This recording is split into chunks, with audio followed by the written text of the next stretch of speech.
আজকে শামীম ওসমান আসেন, মাঠ খালি, ফুটবল আছে, আমাদের 11 জন আছে, আসেন একটু খেলি। ওই শামীম,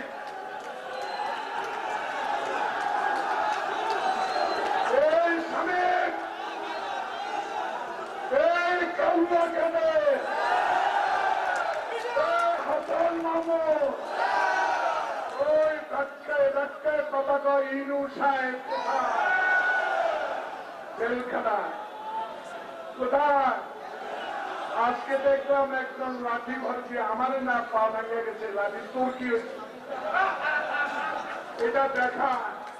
আর একজন পলক সাহেব আজকে বললো কি জানেন, তা আমার নেতা শেখ মুজিবুর রহমান বলে গেছে লড়াই করে জিততে হবে, লড়াই করে দেখাবো।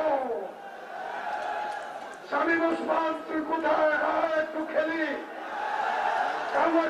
তোর পেটে তাল পেটে ব্যথা, তোর ব্যথার ইঞ্জেকশন আমাদের কাছে আছে,